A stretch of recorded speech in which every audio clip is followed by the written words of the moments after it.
네, 안녕하십니까. 오늘의 컨텐츠는 블로그의 글을 쉽게 쓰는 간단한 방법에 대해서 설명을 드려보겠습니다. 지금은 동영상 시대, 즉 유튜브 시대인데요. 제가 블로그의 글을 쉽게 쓰는 방법을 그래도 설명을 드리는 이유는 이런 얘기 아실 겁니다. 신문이 있을 때, 그리고 신문 이후에 라디오가 발명이 되었을 때 사람들이 신문이 없어진다고 그랬습니다. 그리고 TV가 나왔을 때 신문하고 역시 라디오가 없어진다고 그랬는데, 신문하고 라디오는 지금까지도 계속 없어지지 않고 잘 활용되고 있지 않습니까? 그게 다 특성이 있어서 그런 거거든요. 그 블로그도 동영상 시대라고 하지만 블로그만의 그 활자, 글씨 때문에 앞으로도 계속 없어지지 않고 잘 활용이 될 거라고 저는 생각이 됩니다. 네이버나 구글에서 그 검색하면은 여러 가지 내용이 텍스트 위주로 많이 나오는데, 이 블로그도 잘만 활용을 하면 뭐 나이 들어서도 계속 이 수익을 창출할 수 있는 좋은 도구입니다.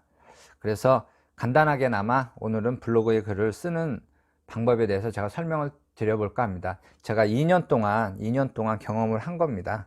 뭐 이렇게 광범위하게 설명도 할 것도 없고, 그동안 써보다 보니까요, 상식이 많이 늘다 보니까 뭐 블로그의 글도 이제 쉽게 써지더라고요.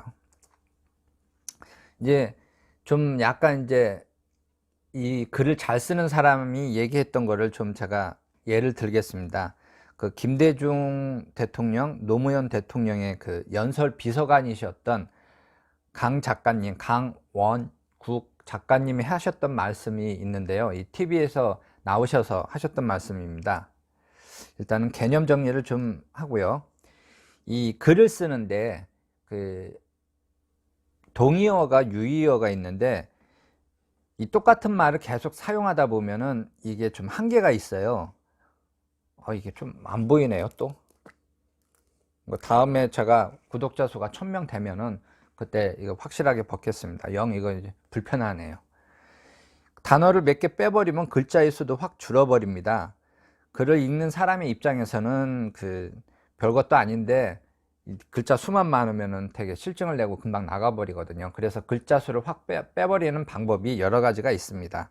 그래서 자기가 쓴 글을 계속 모니터링을 하면 그게 나오거든요. 예를 들면은 말했다, 설명했다, 밝혔다, 전달했다, 이 네 개의 단어는 같은 뜻이지만 좀 어미에 따라서 좀 이렇게 다르게 쓰거든요. 그럼 이렇게 좀 간단하게 단어를 자기가 쓰는 것만 이렇게 요약을 해보면은 글자 수도 확 줄어들고 내용도 확 줄어들고 보는 사람 입장에서는 되게 편하거든요. 요건 좀 연습하시면 됩니다.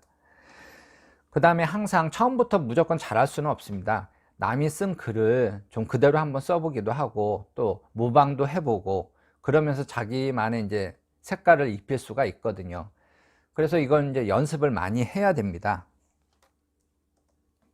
이거는 뭐냐면은 그 인터넷 서점에 있는 거기에 이제 책갈피만 해가지고 이제 캡처를 한 건데요. 네, 그 타이틀만 보면은 나라를 빼앗기다, 그 다음에 나라를 지키려는 몸부림, 만주를 뒤흔든 구국의 총소리. 이제 이 타이틀만 두고 이제 내용을 자기가 상상을 하면서 한번 써보는 겁니다. 블로그에 글을 쓸 때도 그렇습니다. 사실 타이틀만 자기가 딱 적어 놓으면은 안에 내용은 자기가 웬만하면 쓸 수가 있는 거거든요. 물론 앞에 모방은 창조의 어머니, 인터넷 신문 기사라든가 TV라든가 다른 유튜브의 내용을 참조를 하면 되겠죠. 제가 좀 해보겠습니다. 나라를 빼앗기다. 일본이 조선을 침범을 하여 조선이 나라를 빼앗기고 모든 국민이 일어나 나라를 지키려고 총칼을 들었습니다. 이는 이거 잘 안 되네요. 하여튼 이런 식으로 하면 됩니다. 이렇게 살을 붙이면 된다는 얘기죠. 죄송합니다. 그리고 이제 중요한 거는 독자는 누군데 자기 글을 누가 읽느냐 이거죠.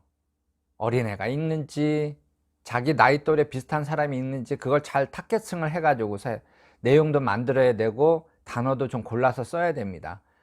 60대가 읽는 글인데 10대가 사용하는 언어를 쓰면 안 되겠죠. 간단히 예를 드는 거지만 하여튼 그런 식으로 하면 됩니다. 그건 또 뭐야? 이제 본격적으로 이제 블로그에 도움이 되는 팁을 5가지를 말씀드리겠습니다. 이거 편집할 거 되게 많을 것 같네요. 아유, 죽겠네. 30분 만에 무조건 써보세요. 이거 제일 중요한 거예요. 한 30분 넘어가 버리잖아요. 그럼 집중력도 흐트러지고, 이게 오래 하다 보면 몸이 아파져요. 무조건 30분 만에 써보는 연습을 해야 돼요. 다 쓰던 못 쓰던 상관이 없어요. 무조건 30분 안에 그 끝을 내야 됩니다. 그리고 뭐 자기가 어떤 내용을 쓰는데 이거에 대해서 너무 디테일하게 쓰는 거 있지 않습니까? 맨 처음에 쓸 때 그렇게 하면 안 돼요.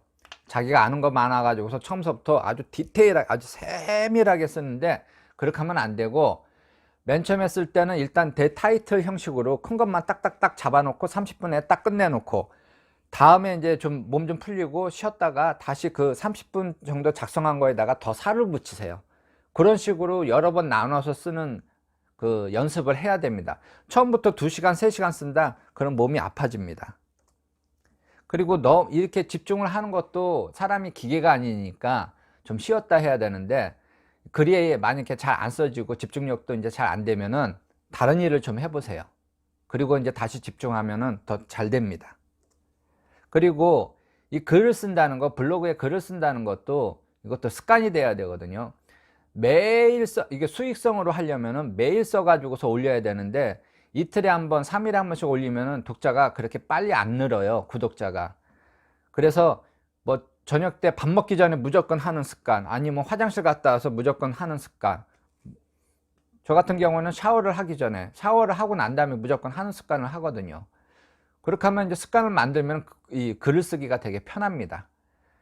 나이 먹고서도 이건 충분히 이 글을 쓰는 게 걸로 해서 이 용돈이라든가 아니면 그 한 100만 원 이상은 받을 수 있으니까요. 제가 하는 방법대로 한번 해보십시오. 그리고 이제 중요한 거는 이렇게 이제 글을 쓰다가 보면은 자기가 아는 상식이 많아집니다. 근데 이거는 자기만의 세상이고요. 이 기준으로 해서 다른 사람하고 한번 대화를 해보시던가 토론을 해보십시오. 그러면은 또 거기에 대해서 또 새로운 거를 또 알게 됩니다. 그러면 자기가 예전에 썼던 글에다가 첨부해서 더 많은 내용을 또 이렇게 쓸 수가 있습니다. 그리고 항상 중요한 거는 정보를 얻는 건데, 독서를 하시던 TV를 보시던 다른 걸 보시던 잡지책을 보시던 항상 이 탐구하는 습관을 좀 들여놓으세요. 그러면 이게 한 1년 정도나 지나면은 이게 쓰는 게 되게 편해집니다. 블로그에 글을 잘 쓰면은 유튜브도 잘합니다. 저는 이렇게 하는데 1년 6개월 정도가 걸렸습니다. 맨 처음에 좀 오래 걸렸죠. 근데 남들도 하다 보면은 한 이 정도 시간 걸립니다. 1년 이상 잡으시는 게 마음도 편하시고 천천히 하시고 조바심도 안 나고, 지금서부터 시작하셔도 60 먹고 나서도 할 수 있을 일이라고 저는 생각이 됩니다. 블로그에 글로 애드센스 달고 뭐 다른 협찬이라든가 받고 뭐 그런 식으로 해도 저는 그렇게 생각합니다. 오늘은 이 물안경 때문에 상당히 버벅거렸는데요. 하여튼 1000명 되면은 제가 물안경 벗겠습니다. 구독과 좋아요 부탁드립니다. 감사합니다.